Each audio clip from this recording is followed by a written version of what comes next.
Yo, peace, peace. Welcome to another edition of Plot in Progress. This is episode 55. We got a very special guest today that my man Bilal is going to introduce later on. Here at Plot in Progress, here at the Growth Spot. You know what I'm saying? We are unified in action to build, protect, and expand our fruitful legacy of love, equity, growth, ancestry, cooperation, and yield. By inspiring and educating on the practices of agriculture, self-care, nutrition, environmental stewardship, entrepreneurship, we aim to cultivate a vibrant community rooted in resilience and sustainability. Bow! Yes, sir. On progress, we on. Let's go. Yeah, man. So I got the bars for tonight. So I'm gonna hit you with the bars for tonight, man. This one here is I'll give you a hint before we even get into it. And Brother Knowledge, we'll let you give it the first shot. But it's by two artists that came together, collaborated on an album. It's a little bit old, but some of you may have heard this. So this is actually from verse 2 of the album. And it says this. It says, who are we today? The slums, diseases, aid. We need that all to fade. We cannot be afraid. So who are we today? We are the morning after, the makeshift youth, the slave ships captured. Our diaspora is the final chapter. The ancestral lineage, the pyramids, America's first immigrants, kings and queens, sons and daughters from Nile waters. The first architects, the first philosophers, astronomers, the first prophets, Got it. and the doctors was us. You got it? I think I do. I'm gonna let Knowledge Board go first, though. All right. Let me know if you need some more. Yeah, y'all might as well skip me if you, because I'm listening to it and I'm liking it. And I'm like, man, hold up, how I don't know it? You know what I'm saying? So it's like, all right. Yeah. I think I got a guess, but allow. Oh yeah, who you got? Throw it out there. Is it Kanye and Jay-Z? No. Oh, they was a dynamic duo though back in the day for sure, but nah, not quite. That's Nas and Damian Marley. Bam, you got it. Is that whose verse is that though? That was Nas's verse on so his second verse on Africa Must Wake Up. Yeah. That's on the album Distant Relatives. Yes, sir. Yeah, that's a classic right there. Yeah, man. Yeah, I only heard a couple of joints off of there. I wasn't really after. I'm gonna be honest. After Stillmatic, Nas owed me a fair one. You understand what I'm saying? Like after Stillmatic, I'm like, come on, fam. Like, what are we doing, man? Like, what are we doing? You understand what I'm saying? He dropped some classics with Hit Boy, though. You don't think so? I'm gonna be off for that. It's Virgo season. I'm gonna let Nas be great. I'm gonna be easy. I'm gonna be easy. I'm gonna let him live. Yes, sir. Yeah, that album though, man. That album was it had quite a few cuts on it that were fire, man. They were speaking to the heart of the people. You know what I mean? Yeah. Specifically the Leader's joint was fire on there. There was a couple joints on there that was fire. I don't know how I missed this one. Yeah, it's on there, especially man. Africa. Like Africa Must Wake Up. Come on. I'm gonna have to run it back. Yeah. Without further ado, let's go ahead and kick this show off for sure. Our guest has already been speaking a little bit, but I want to give him a formal introduction like we do everybody else on Plot in Progress. And today we got my brother from Do the Knowledge Radio, Knowledge Born Allah. Peace and blessings, my brother. I'm glad to be here, man. I'm telling you, I'm glad to be here in a place where it's love, where it's camaraderie, where it's brotherhood, where it's manhood, where it's fatherhood. I'm telling you, there's so much suckerology going on. Come on. Suckerology, clickbait, all this fake sarcasm stuff. The Euro gentrification of the virtual space is nuts. So if I can go somewhere and be easy, I'm good. You understand what I'm saying? I'm glad to be here. Respect. And yeah, you do so much for everybody else, for the culture. Man, you definitely a staple in this conscious movement, this RBG movement. For anybody that's thinking, that's intending to think straight, you've been a great platform. So I'm happy to be able to even reciprocate some of the things that you have done for the culture and also give you your flowers while you're here. That's something that we don't do enough. and this, you know what? I take that back. We getting a lot better, but I want to be the person to give you your flowers here with my brothers. You know what I'm saying, from the growth spot, plotting progress, and we're gonna jump right into how we even linked up as well. As I mentioned, you part of Do the Knowledge Radio, or you are the creator of Do the Knowledge Radio. So I think we could start there as well. Tell them what is Do the Knowledge Radio, and give them a little bit of background on how you got started as well. That's a dope question. It sounds like a book. It sounds like a book that I'm writing, that I stopped writing because this week is the 10-year cybersity of Do the Knowledge Radio. We started Do the Knowledge Radio August 29th, 10 years ago. 10 years ago, Wow. in honor of Black August itself, the month Black August, and in honor of my little sister, her birthday is August 29th. In honor of Michael Jackson, his birthday is on the 29th. And the anniversary of Hurricane Katrina is also on August 29th. So these were all staples in regards to my life, in translating and putting these things into perspective in regards to our stories. Our stories are important. Our stories are marginalized, they're looked over, they disrespected, they dishonored, they capitalize off of, but they're not presented in a way that it's due. So I'm like, all right, it's time to do knowledge. It's time to have a platform that is dedicated to the celebration, upliftment, and proper representation of Black people. Come on. At home and abroad. You understand what I'm saying? The ones we know and the ones we don't know. The heroes and the sheroes, the unsung. The moniker is a place where knowledge is born. And that's been the tagline since the beginning, since before I knew what the damn tagline was, to be honest with you. You understand what I'm saying? Black people go all these places and they're tolerated, but they don't go places where they celebrate. And if they go to a place where it look like a celebration, it could be a setup. You understand what I'm saying? It could be a setup. So, what my platform being dedicated to my family. I love Black people because I love my parents. You know what I'm saying? It's not because I read a book or I went to a lecture. I read books and went to lectures. But home is where my Black charity begins. So I'm looking at my brothers and sisters. I'm looking at my moms. I'm looking at my pops. I'm hearing their stories. These stories are always the things that were intriguing. And then we got the Black Encyclopedia. You start reading the Black Encyclopedia. You start reading the books and all of that. But then when I went outside, these glorious Black people that I was learning about inside in my family, I didn't see them in the neighborhood. I saw what our enemies did to our neighborhoods. They ravaged our neighborhoods. They destroyed our families, and we trying to put some decency in order back into these places, and it was work. It was work. So, from a young child, being identified as a quote-unquote at-risk youth, I was working with at-risk youth since I was at-risk youth. So all of the communal things happen, and you have to find a cultural mainstay. So I would look at Video Music Box. I would see VJ Ralph McDaniels doing what he does. I would listen to Tell It Like It Is, Gil Noble. I would watch him do what he did. You fast forward later, a brother like Doggy Diamonds and him doing what he did in regards to media. And, in the conscious circuit, Red and Blue Pill, Black Dots, Sonic TV, some of the places that everybody went to, all of those places. And I was like, that's not what I want to do. We got enough fighting amongst each other. Where's a place where we could just go chill, where it could be real love, where we could really be celebrated? You understand what I'm saying? Because the outsider doesn't know that those things are performative and they pretend. It's not real. You know what I'm saying? Like, you hear the stuff in the entertainment industry with a lot of the rappers. They was like, yo, I thought when cats like, yo, I got you, we brothers, it's a brotherhood, it's a sisterhood, that was real. And all of it was contrived for the most part.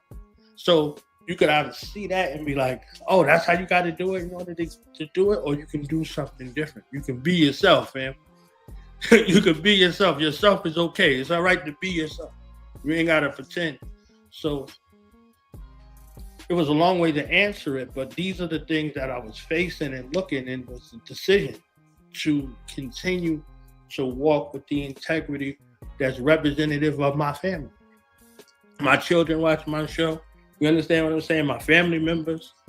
So if I'm on here fronting and pretending, they're gonna call me like, "Fam, what you doing, son? Like, what you doing? 100%. What's that on your head? Like, what you doing?" You understand what I'm saying? So I never wanted that. I wanted the authenticity and the integrity, but also a cultural place that's specifically for Black people. Specifically, that's not something that is fake. I was trying to look for one of them great words, but not fake. It's not pretend. It's real. We really love our people and give access to our artists, our lecturers, our scholars, our teachers, indiscriminate to what their religious or political ideology is. I don't have no beef if you are Moor, you a Christian, you a Muslim, whatever. I don't have none of those issues. If you're doing something good for Black people need to know about it. So we can have that foundation, and that foundation is the capstone. Right. It's one and the same. Man, first and foremost, congratulations on the 10 years. That's major. And salute on the steps that you've taken to give us all a platform and create something so powerful for this culture. So I definitely want to start there. And now in regards to like hip hop, right? Mm-hmm. I know we did our icebreaker, but give me some of your top artists that even kept you in line, like with the knowledge, or was it a journey to get there? Because like myself, I didn't always listen to conscious music, but now that's pretty much all I want to listen to. You feel me? So like, what's your story when it comes to hip hop? Hip hop gets very nuanced for me. I'm not a fan of the N word and the B word, so automatically, regardless of how dope you are, your music is gone. It's gone already because there's a fratricidal, mental-cidal, and genocidal war on wax that's been happening since music was created. You know, the music industry. If I can say this real quick. Y'all heard of the term bootlegging? Yes, sir. Bootlegging, for us, sound like somebody ripping off the artist and taking their music without their consent and selling it, right? That's the music industry itself. So bootlegging has its roots with prohibition. So with prohibition, they were moving around alcohol illegally. So, you know, the juke joints and all of these places, they had the alcohol, but they also had the entertainment.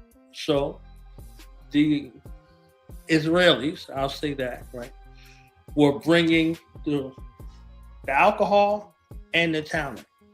So when prohibition was over and the sale of alcohol became legal, so were the bootlegging industry that was bringing the talent had them sell their soul, called sign a record deal. So that record deal from the real bootleggers, they're the real bootleggers. And then when it translates to us in the streets, they're like, oh, you know, these Koreans and these whoever, they're selling this music and we're not getting the credit from it. You mean the Israelis are not getting the credit for it? So now you mad at the dude on the corner, but this is how everybody in the neighborhood hears your music. You saying you're not paying, you getting paid off of it, you getting a penny off of it from the Israeli, and you're not fighting the Israeli. You understand what I'm saying? So he's bootlegging you. He owns you, and he owns your intellectual property. So now, what are we gonna hear in the music? Something self-destructive. The N word and the B word all day, every day, because it doesn't affect their children. It doesn't affect their neighborhoods. It doesn't affect how they live. So we take this like this is some sort of badge of honor, and we start pushing it. And I'm like, how do I want to live? And how do I want my family to live? Where's the soundtrack for that? That became the standard. That became the standard. So if I'm a revolutionary, where's the revolutionary music? If I'm a liberator, where's the liberator, music? So I got all of the music. I'm looking at one of my favorite artists. I'm not pretending. You understand? Our Black Fathers Committee, Plan C's, come on, forever. I heard all kinds of things. I never heard that. All we got was Papa was a Rolling Stone. But I ain't tripping. I told him like yo, all we got was Papa was a Rolling Stone for a black man. We got Plan C's now, baby. It's different. You straightening up a little bit more. You understand what I'm saying? Like you like, okay. Crown Father, what that means, a coronation takes place. It's not like you just there. So in short, the music that motivates you. Y'all asked me what Do Now's Radio was. Tahir RBG is the greatest of all time for me. He called it the Do the Knowledge Radio Empire. That's what he called it. That's what he called it 10 years ago. I was kind of like, I don't know if I want that kind of attention, blah, blah, blah. I'm like, come on, this is the greatest of all time. Told you what you building is an empire? Yeah.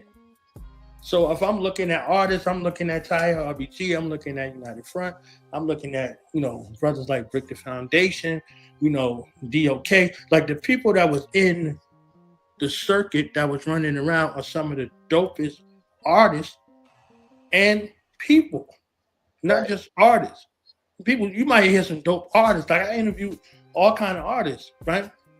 Wise Intelligent will be with me this weekend. Hakeem Green from Channel Live will be with me. Killer Priest will be with me this weekend. Thurston Howell III. They're great men. They're great men. And sometimes you meet artists and you're like, man, why I meet this dude or why I meet this? Wasted my time. You understand what I'm saying? Because the thing that they get paid pennies on the dollar to do isn't often the things of who they are. You understand what I'm saying? So you're looking at whether East Coast, West Coast, Midwest, Third Coast, however it goes. When you meet the people, you meet the people. The artist is something that they might pretend to do, because depending on who is doing that. But when you meet the people, they around me because they're good people. Right. They just happen to be great artists, but they're greater people. So I mine out the people, and Do Now's Radio mines out the people. There are people who've done their first interview ever in life on Do Now's Radio. There's people who came on the platform and they transitioned. They ancestors now. You understand what I'm saying? It's something different when you start to meet the people and relate to people. The clicks, the views, all that performative stuff that you can buy is not the same with genuinely connecting with people. People come to see you and they support you and they stay around because they love you. Now, some people might be performative. They might come up, they be fronting. They come on the platform, they get an award, and they gone. You understand what I'm saying? They tell you about some school and never get built. Whatever the case may be, we have to have a decision in regards to what our stories are, because hip-hop is stories. The message was a story. You see what I'm saying? Nas with shootouts, that was a hood story. That was the dirtiest, grimiest hood story ever. You like, man, this Donald Goins, this Iceberg Slim. I'm like, I'm right there. Like, you understand what I'm saying? So it's like, you hear all of those things, but in the end, hip hop or your muse, that music, that art should be something that can motivate you to be the best version of yourself versus the worst of yourself. So that's my gauge in regards to hip hop.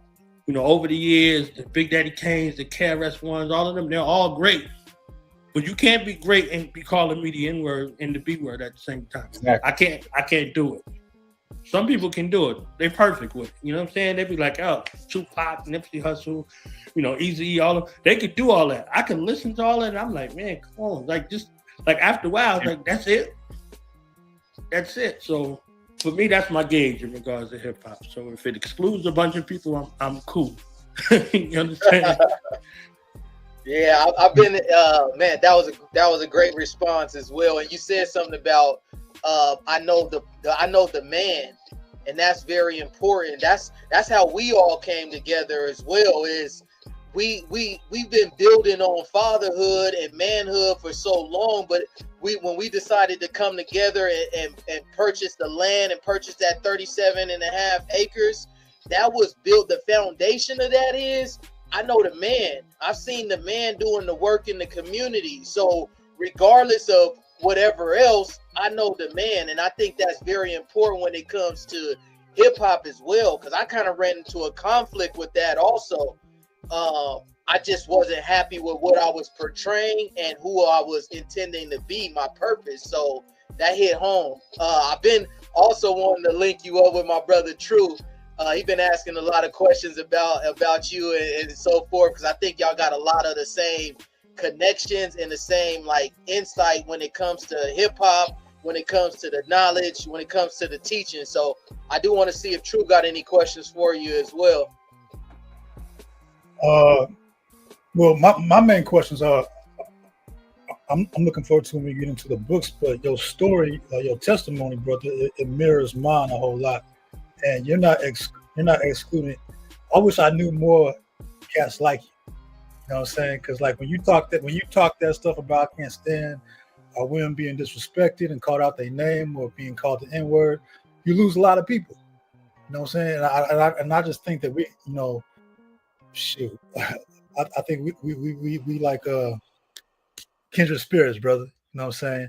And you just saying that Tahir is the greatest of all time is a lot, because when I try to put people onto that cat, often they have no idea what I'm talking about. And my brother's here, the Growth Spot, and we had a real deep conversation about his song Big Six, because that song right there, brother. If people applied that, like at the end where he says everybody just add a buck a piece, like it's really that easy, brother. You know, and we still here trying to figure it out. You know what I'm saying? But yeah, Tahir, like we've been trying to get him on the show for a minute. But when you said that, I was like, yeah, this is a real one right here, man. But I'm doing the knowledge, brother. I'm just sitting here, I'm just soaking it in and just learning your story and everything, man. And you gained a supporter right here, though, for sure. Yes, sir. Yes, sir. I also want to shout out my brother Kylon, who jumped on with us as well. I know anybody else who's watching it, if you consistently watch our stuff, you already know my brother. But if this is your first time, that's my brother Kylon right there that was with the Growth Spot also. Brother Kylon, this is our guest, Knowledge Born Allah, that I was telling you about this past week. And when I brought up the conversation, I really was talking to everyone about your authorship and how you became an author in some of those books as well. So as True mentioned, we definitely want to jump into that and get some knowledge from you on that. So let's just start with how did you become an author? How long have you been an author? Is this new to you, or is there something in the past that we need to go check out as well? You hit me with the greatest question of all time. Let me tell you something. I was 7.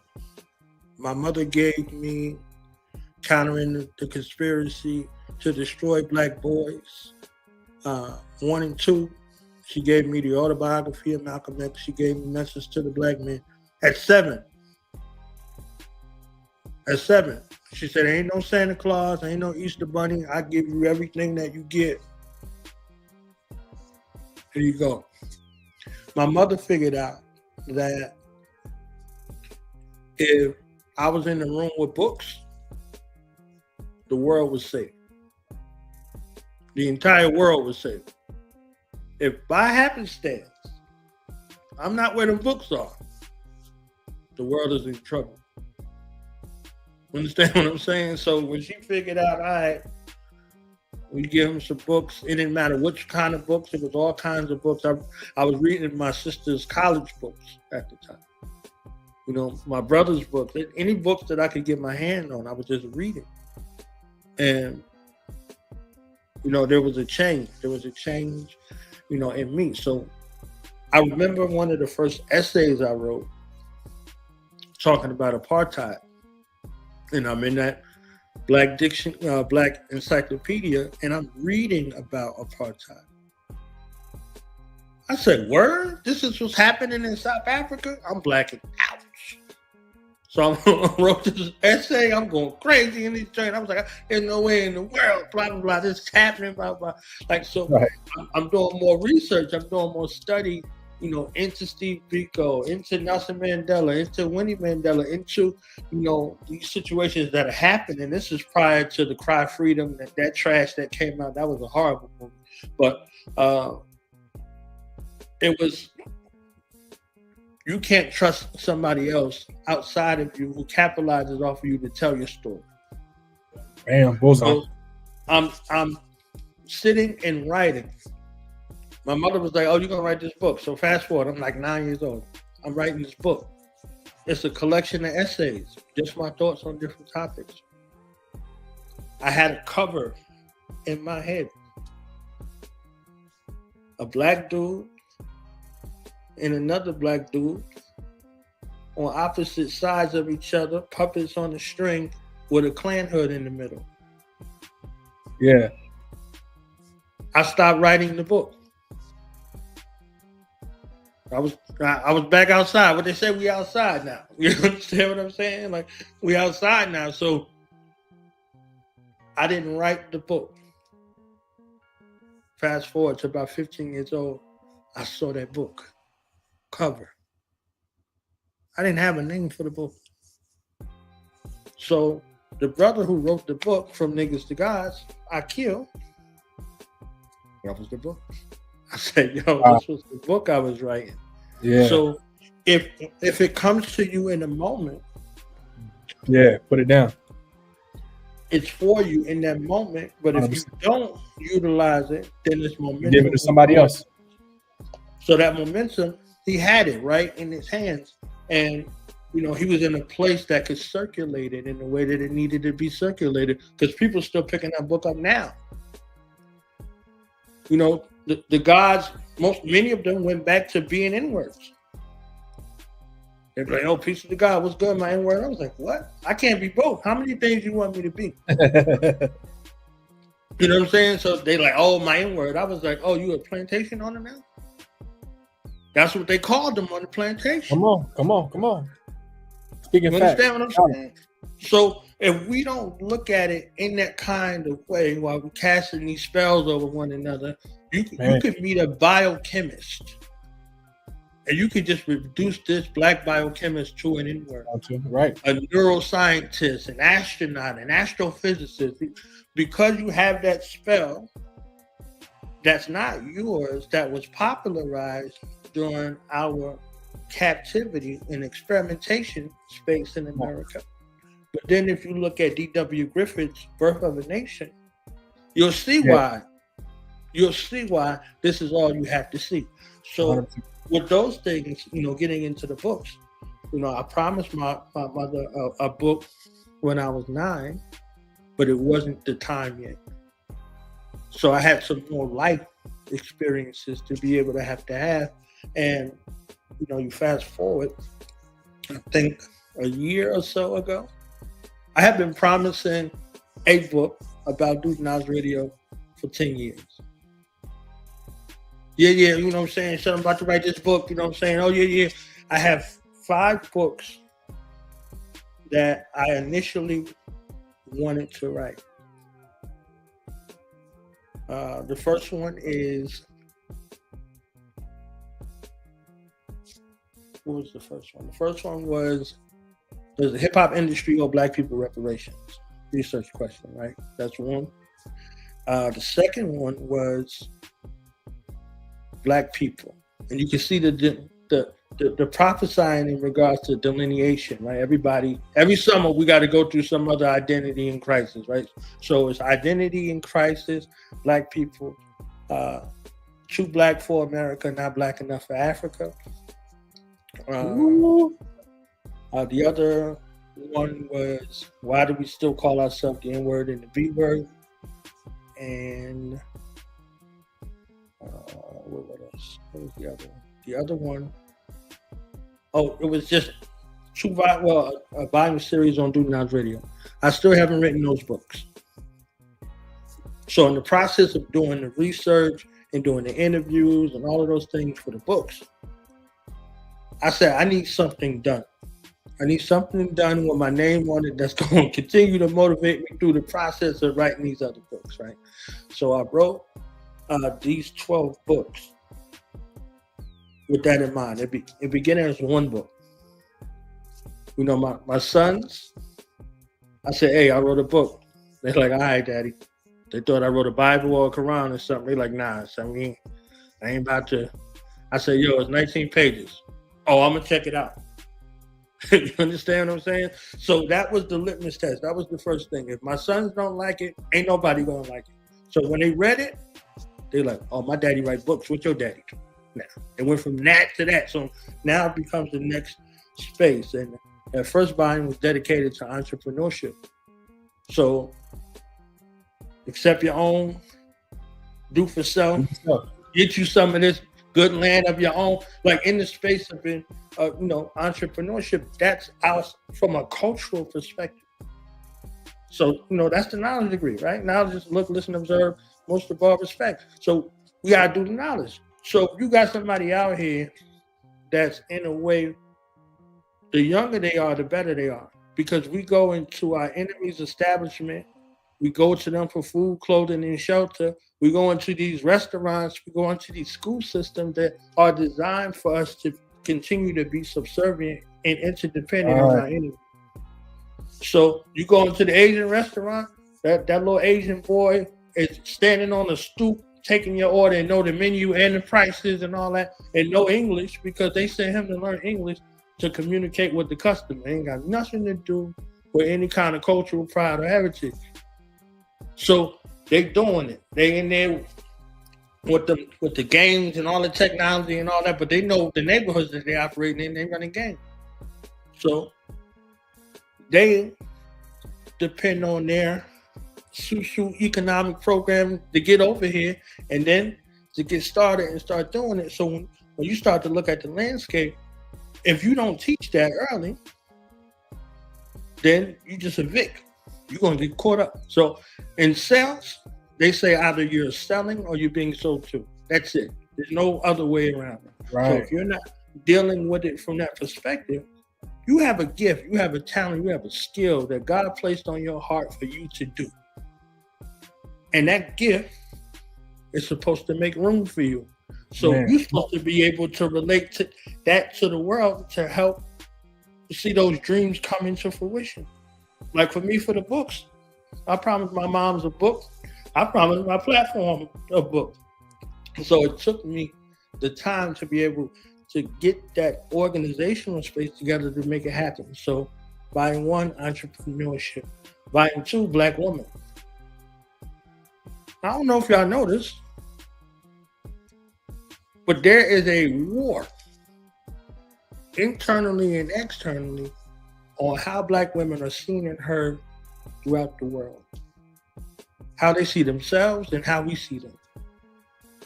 How can Malcolm, peace and blessings be upon him, say the most unprotected and despised woman is the Black woman? How could it still be true if he said it in the 60s and it's true in 2025?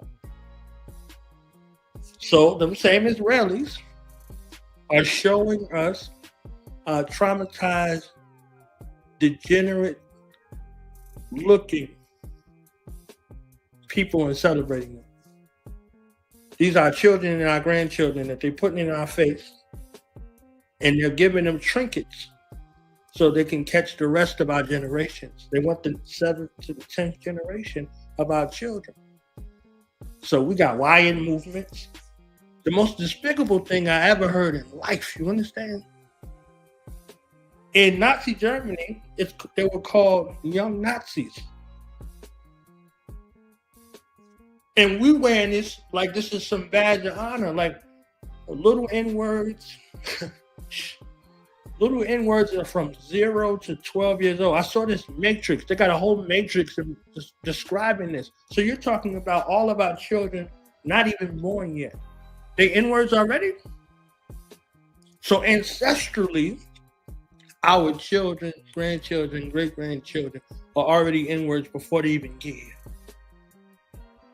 And then they hit 12. They go from 12 to this age, and they're young Nazis, right? I don't hear nobody saying young crackers, young spics, any of that. But nobody has a problem with that. Even with the delineation, oh, we FBA, oh, we Pan-African. Nobody's saying we not N-words. Nobody. And nobody sees that as a problem. You're not going to build anything constructive that's going to be long-lasting with no N-word. You could run up on the N-word, though, in broad daylight and kill him in front of his mom. So it can't be something that's endearing in a foundational space where they hung you and called you it. They burnt your body. They dismembered you and called you that. You can't reclaim something like that and make it positive. And then you want it in the music. So if 1,000 years from now they hear that music, they just like, this is what they was on 1,000 years ago. So 400 years ago in this place, we was in words. 400 years later, we still in words. So when it makes this infiltration into the RBG movement, the Pan-African movement, and then they got justifications for the BS. Now I'm like, man, come on. You got this Pan-African flag that you standing on from 100 years ago, from a man say, we fighting against the N-word. So the ones who are holding the flag and they got the most attention, they're comfortable with the N-word and the B-word. It's kind of disgusting to me. Everything, like, again, I told y'all that's my litmus test. When I hear it, I got to move you out of the way now. I got to think critically about, what this is, because my children, they're not N-words. My daughter, she not a B-word. You understand what I'm saying? I don't even want them to be comfortable. My sons, I had to tell them, like, yo, that's your sister. She's not bro. I don't want to hear that. You understand what I'm saying? Like, I don't want to hear it. Like, when did women become bro? That's another B word. You understand? So these kinds of things in regards to this, these are the reasons to write about. So, writing about this reclamation space and having Black women see models and Black men see models of Black women that they can honor and respect and begin to look back. So 3 and 4 is dedicated to our revolutionaries. We got revolutionaries. That's what they call YMs. So instead of them training them up to be revolutionary thought leaders and those who put in work, they want to typecast them and don't see that baklava that they call a shiesty that the military wears in combat. So they not being trained up to do the work that's necessary for the armies that we need. We're typecasting them and shunning them instead of training them. You got a military force right there in front of your face that your enemy is going to wind up getting either in the cemetery or in the correctional facility if we don't intervene. So if they're doing this thing where it's supposed to look, funny and it's supposed to be cool, they think that that's okay. And they playing these video games, they playing Grand Theft Auto, they playing this Call of Duty, all of these things. They think that they're in the military, but they're not in the military being tactically trained with the right mind and heart to speak to that. So Volume 3 and 4 is dedicated to that. So if you got young revolutionaries and young revolutionary leaders, so are these people. So are these people that's in these books. So now if you want to look at these revolutionary mottos, I'd rather them be called young Mau-Maus than young N-words. You understand what I'm saying? Young Zulus instead of young N-words. So if they already have that spirit, you recognizing in them young, that's where you're supposed to be training them up to go. They don't need to have to be putting on uniform and raising their right hand and swearing inside enemies' military. That's not it.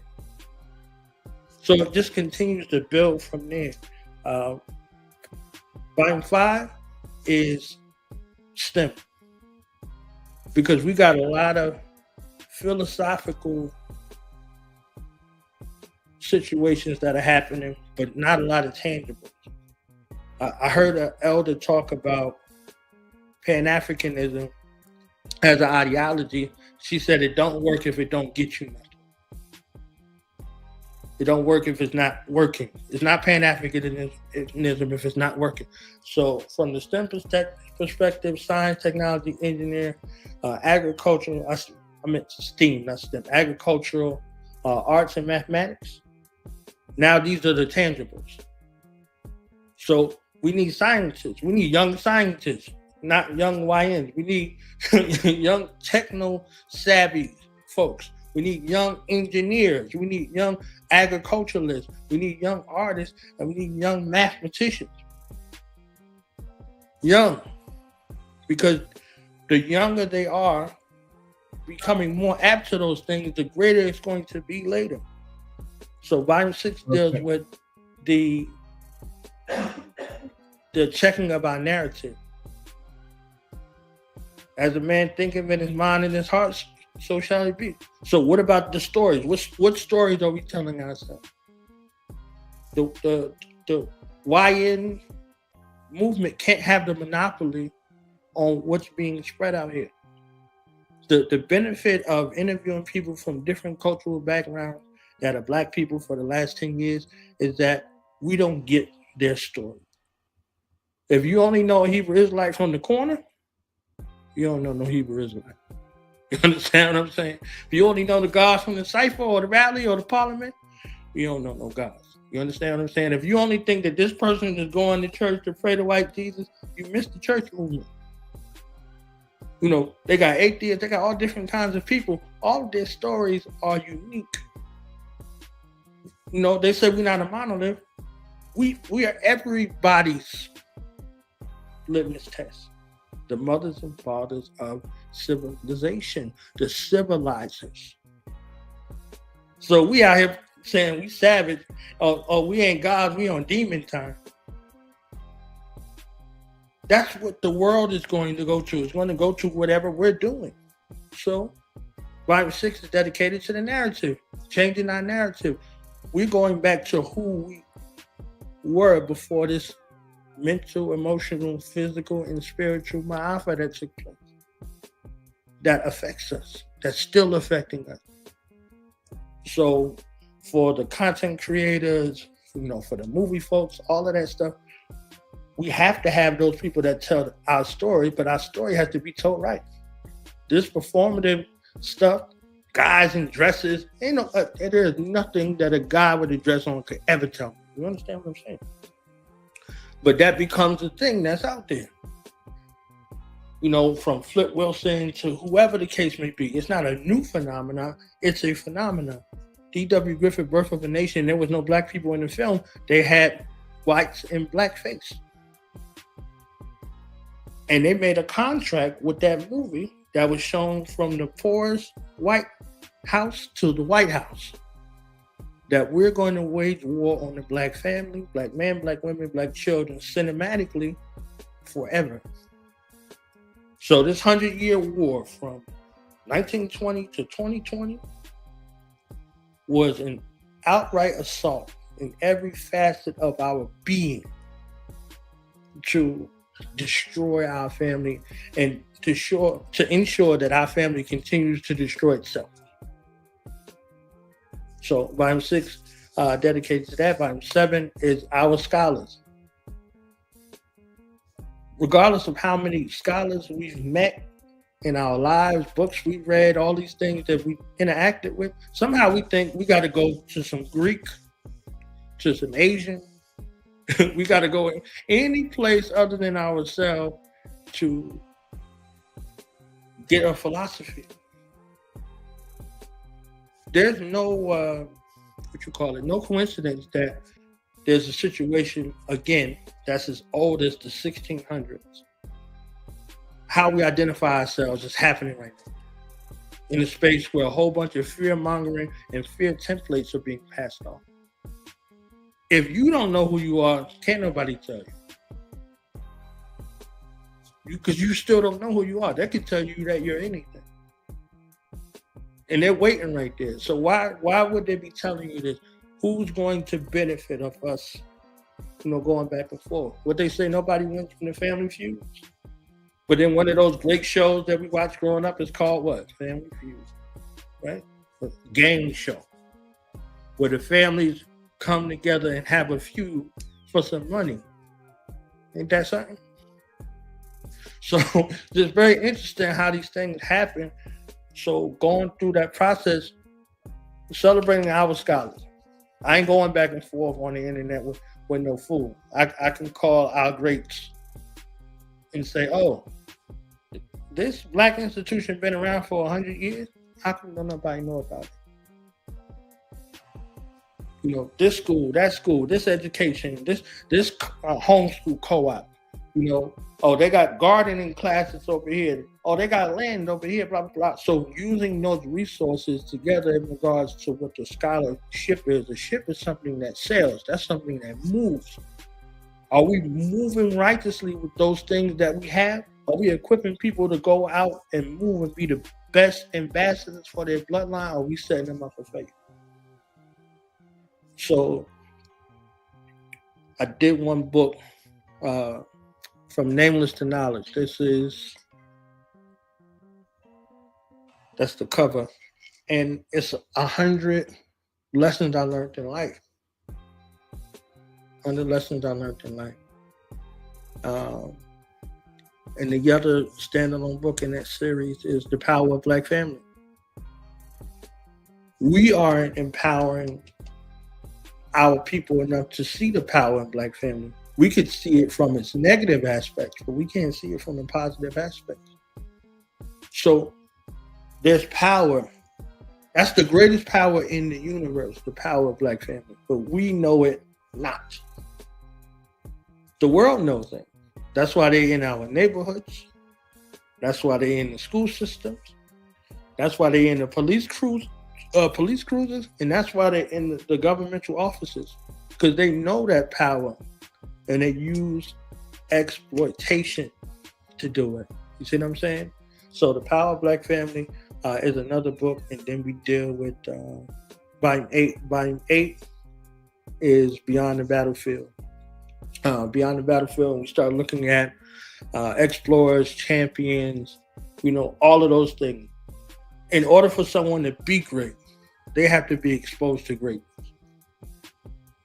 If there was a great corner boy or a dope boy, there was around great corner boys and dope boys.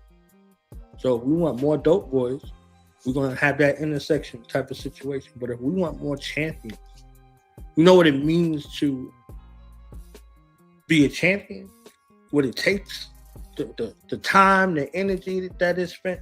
If we look at a sports analogy real quick, there are spectators, there are players, they're winners,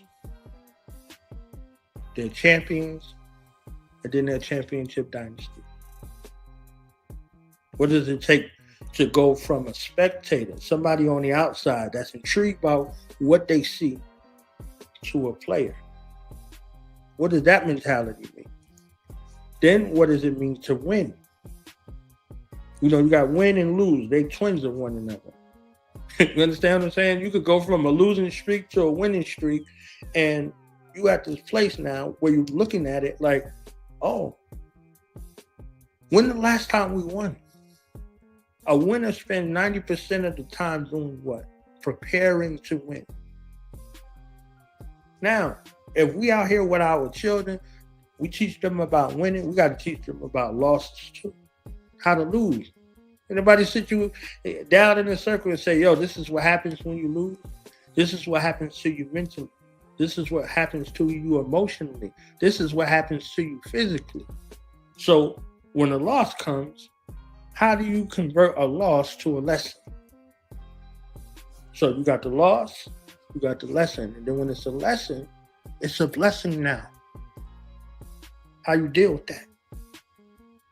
So from winner to a champion, meaning you beat every odd, every sort of competition, every sort of obstacle that was in your way, and you victorious from a championship mindset. Now you could be a champion, and then the next season you go from a champion to a rap. So how do you become victorious forever? When you start looking at your bloodline, when you start looking at your future, all of those things. So the championship dynasty becomes something where, okay, we could take losses along the way on the way to a win, on the way to a victory, on the way to becoming a champion. But once we become a champion, all of that other stuff is off of the table. Because this dynasty is going to outlast us. So we're training up everyone in our bloodline to continue on the dynasty of winning forever. You know what I'm saying? So now when we sitting in our family meetings and our gathering around, this is where we have champions are sitting down with champions and we hashing out the things that's in our family so we can get the best out of our bloodline. We're confronting the drama and the trauma. We ain't running away from that. We've got that on one side, but now we're saying our future, the power of being rich and empowered forever. Is the trauma and the drama heavier or more important than this? Can we hash this out? Can we work through this and convert that into something that we can utilize to propel us forward? So that's that book. And the last book in the series that I wrote is a survival guide. You know, a survival guide for our families. Right. You know, so, you know, with my background from the military, 60 months between Iraq and Afghanistan, and, you know, 17 years, there was a lot of intel to learn. A lot of intel to learn, a lot of things to happen, all of those things. And, you know, putting that together and, you know, on Dude Now's Radio for 9 years, we did Black Survival. We did Black Survival training. And that training helped my children, it helped me. You understand what I'm saying? All kinds of things, you know, growing and developing along the way. You know, and it doesn't have to be doomsday, doom and gloom type of situation, but it has to be actionable and practical. Do you live in a flood zone? You know, I asked a question in a class I did recently, about a 4-hour class. I said, how many windows do you have in your house? They was like, You don't know how many windows you got in your house? It's your house. You live in there, right? You live in an apartment. How many windows you got in your apartment? You understand what I'm saying? So these become the things. Now, if you needed access or somebody was coming to aggress, those are the places that they're going to first. Are you prepared in that way? Is your house in the flood zone? Is where you live in the flood zone? Can you walk around your neighborhood? Can you walk around your city? Do you know your terrain? Do you know your geography? How good is your situational awareness? You walking into a place, can you perceive the threats, the strengths and the weaknesses? Or you just in the grocery store with the shopping cart, you ain't checking out nothing. You just in your own zone. The carrots is more important than your safety. So literally training the mind to recognize the threats in a place. You got your own drills, you got your own code words, you got all of those levels of communication that you can build within your family. Bugging in versus bugging out. All right. Location 1, location 2, location 3. We got these locations if something happened. You know, we got these ways to communicate. We have our own language, and then we got our own drills. You understand what I'm saying? That's the breaking drill. Right. Everybody on point to do something. You know what I mean? Like, and if the only thing that you ever known in your life was a fire drill or a tornado drill, and now an active shooter drill, that's it. What about the breakdown drill? Like you drive in your car and the car breaks down. What you got in the car? You know, simple. Like, you're in the traffic jam. You're in the traffic jam and you're stuck in the traffic jam for 30 minutes to an hour. You got water. You got food. You got something in that space in regards to occupy your mind. Say you got to stay there for a couple of hours. Do you got a sleeping bag in the car? You got some sort of thing where you could go off to the side and make you some sort of lean-to situation. So you good to go and everybody else panicking and freaking out. You see how people drive and they got road rage for 10 minutes of traffic. What if you stuck for an hour? Everybody not going to be in their car. Everybody not just going to be calm for that hour. Mayhem can ensue. So we train and we operate from a space of clarity, not fear. Fear doesn't motivate us. Clarity does. So, that book was dedicated to, some tactical ideas for the family to have a discussion. It's called Secure the Legacy. That's the one. Yeah, so if we talking about secure the bag, you're going to end up in the bag, chasing the bag. Now, the legacy is your family. So if you look at this, set of 12 books, they're not all short books, but they're all books that are informative with resources for you and your family to get back to the business of family. And, that was the goal. Now, these other books I'm still writing, but as for right now, that these books are done and they're in circulation, for the family to get and to utilize. Yes, sir. And those are all powerful, and you dropping some major knowledge on us to the point where I'm just giving you the opportunity to speak. I think what you're saying is very important for the listeners. It's too much game, quote unquote. It's too much game for them not to learn something during this episode. In regards to the books, that's one of that last one, the Secure the Legacy. That's one of the ones that really resonate with our agenda as well. We've done some go-back trainings and different things like that to try to help prepare those like minds within the city. So for all of the brothers and sisters out there that's doing the work, continue to do it. You're not doing it in vain. You feel me? There's people out there that need this information, that need the knowledge. So, man, congratulations on becoming an author for starters. Your story is similar to a lot of other authors that start a certain book, but then end up publishing something completely different from what they actually started with. But I think the point is just to get started, because once that seed is planted, it's going to grow. You know what I mean? You water it here and there, or water it as much as you can, something's going to turn from that. You know what I mean? So salute on that. We're going to definitely make sure that the listeners have a link to be able to get some of those books. But again, that last one, Secure the Legacy, Black Family Tactical Preparedness for Urban and Rural Survival. That's a powerful title right there as well. Man, before we start to close it out, I do want to give my brother Kylon an opportunity to say a few words if he got some. I know he's been waiting patient and listening like we all have, but Kylon, you got anything? Yeah, much appreciated, bro. I was really just enjoying the brother's knowledge and wisdom that he was sharing. So I just want to extend my gratitude to you, brother, for joining us tonight.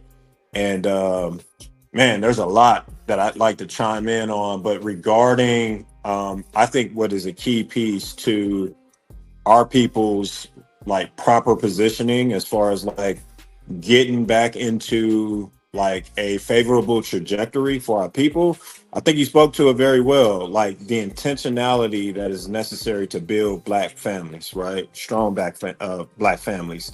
I see that as the nucleus or the foundation to resolve a lot of the discrepancies that we see amongst us. I think that's step one, and I think the ceiling is infinite, when we have that intact at a proper level.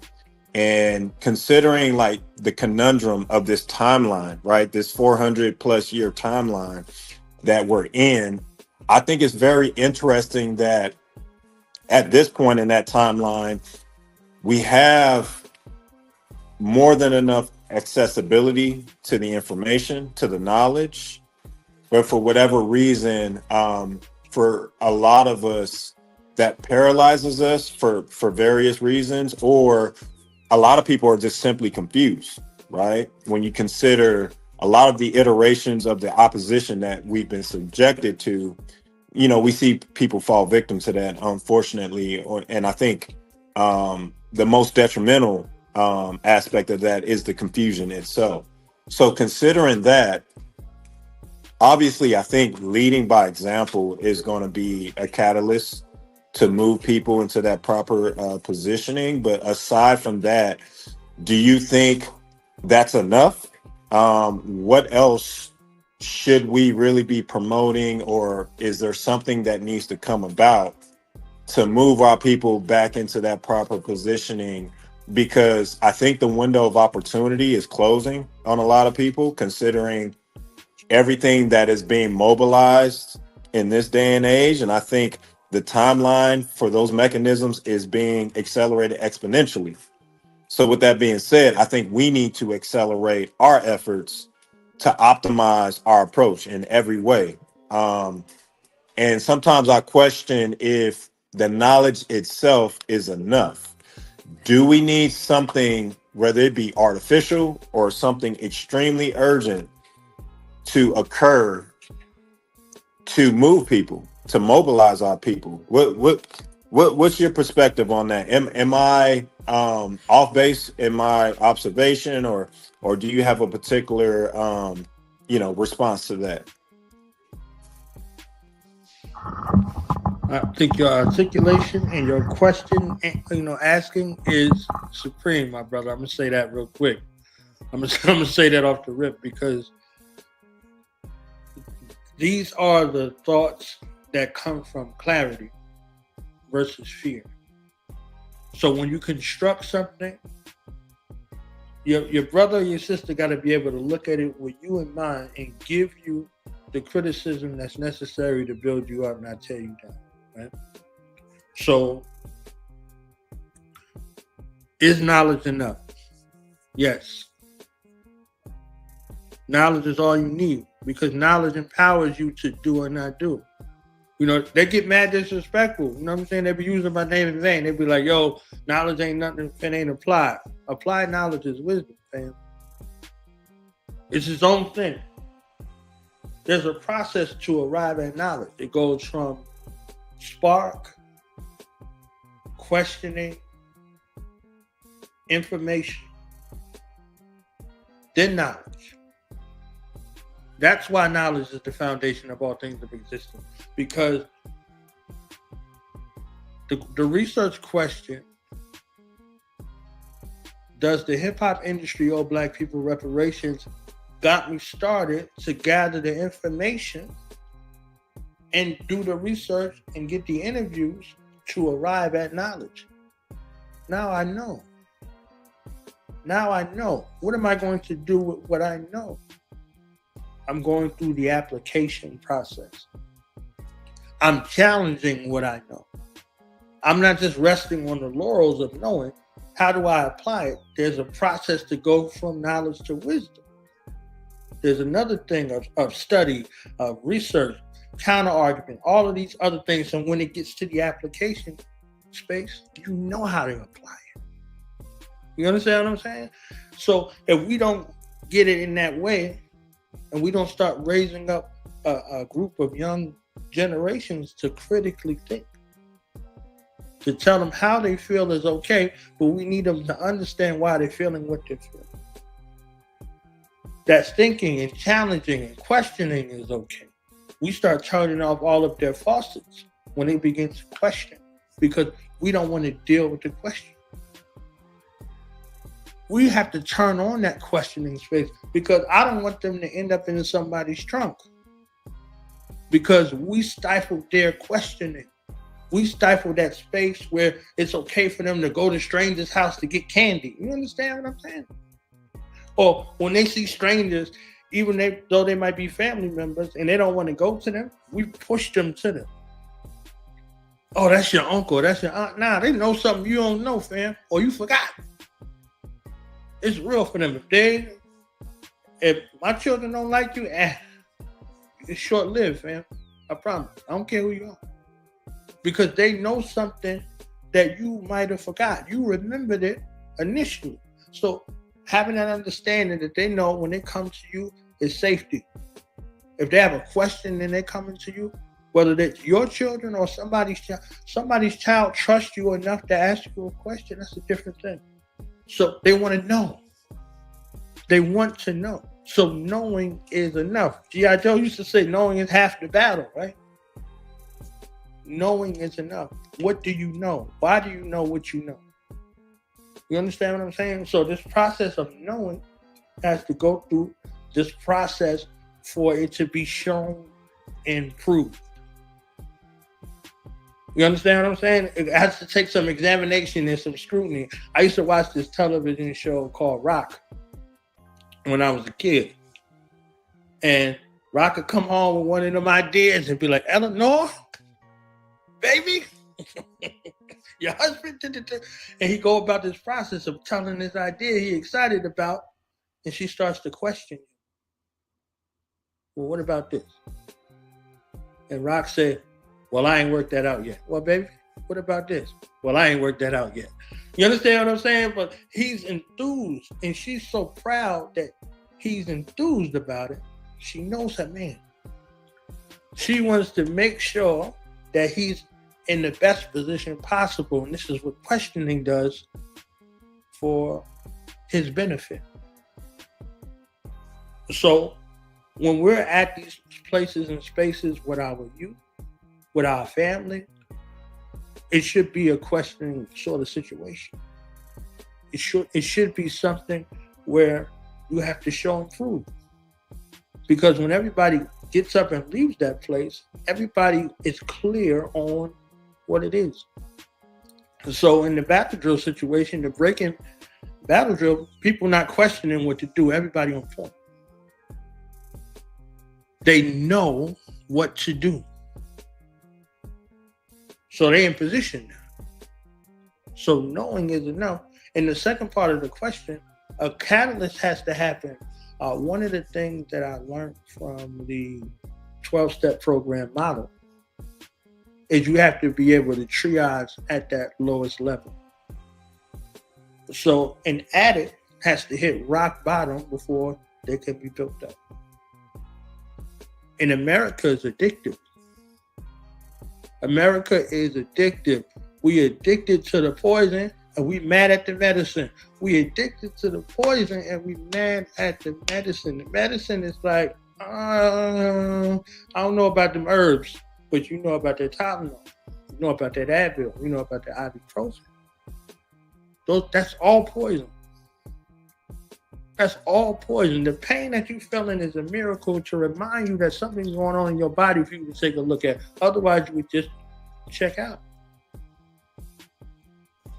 So, that space of rock bottom means that something had a hold over you mentally, physically, spiritually, whatever the case may be, that was so powerful that you forgot who you were in that experience. So, we here in America, and America is addictive, and you see people falling victim to their addiction every single day. Social media, it's a war. You know, like I said, every summer it's a new identity and identity crisis war that's happening. Are we not this? Are we not that? Are we not that? You know. What do we know? If we know it, why are you talking about it? You understand what I'm saying? So it's like, it's another opportunity where we could find ourselves constantly doing this loop of trauma, drama, and misrecognition. So that space of addiction is a cycle of addiction, and it's a cycle of abuse. So even our abuse is addictive. We become addicted to being abused. Mentally, emotionally, spiritually. So there has to be a triage at the lowest level where they know what day zero looks like and day one. They got to be able to detox from the poison and the hell of North America. They got to come to a place where they got a day zero, and everybody at this level knows what a day zero is. And they also know what a day one is. This is why they give you that chip. They say the most important chip they give you in that environment is day one. Because you came in day zero. You was like, oh, I'm powerless over this. This thing got a hold on me. I got to go get some help. I can't do it by myself. And then day one, you're going through that detoxification process with people who are not looking down at you. They're more enthused to continue on the way that they're going because of you. You could be in that environment for a year, 10 years, 25 years. and you backslide one day, guess what? You back at day 0. They there for you at that level. So we have to have those environments that are sacred and safe. So at that rock bottom level, that somebody has to be there. And then the second level to build trust is getting rid of those degenerates that exist amongst us. So the triage is one level, and get rid of these degenerates is the second level of establishing and rebuilding trust in regards to our Black families and our Black future. We can't exist as a righteous future of people with degenerates amongst us. They gotta go somewhere. Okay? The lesson say, can you reform, devil? No, all the prophets have tried. So now we gotta do something else. You know? So when you start to look at a future and you start to look at an environment that is righteous for your children to exist in, it can't be degenerates in there, and it can't be addicts who is addicted to abuse.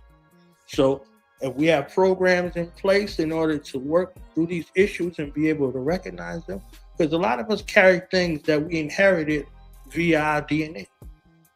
So you might be addicted to something that your great-grandfather was.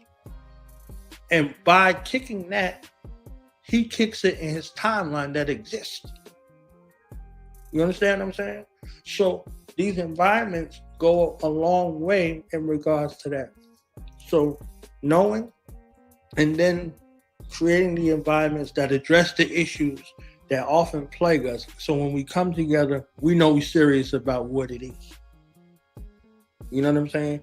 And I know we like to joke and clown all the time, but sometimes we got to leave that to the side. We got to leave it to the side.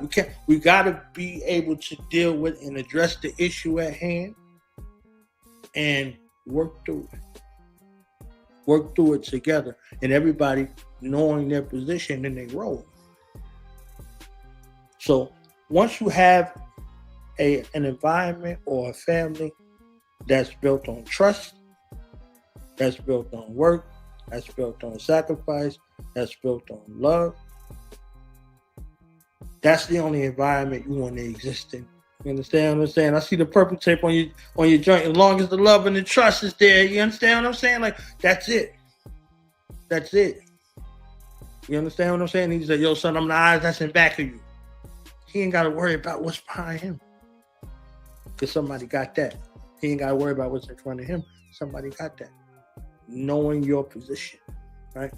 So that love and that trust, if those bonds are broken, don't nothing else exist.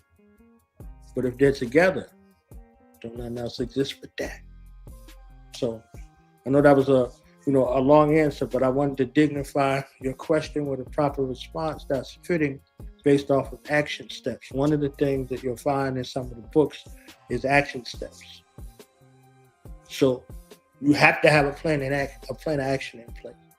You got to deal with trials and tribulations. You got to know how to win. You got to know how to lose and turn that loss into a lesson and convert it into a blessing. And now somebody else benefits. Not just you benefit from the blessing. Somebody else is, benefited based off of that blessing that you learned, because you become a blessing to others in that way. Powerful. Thank you, brother.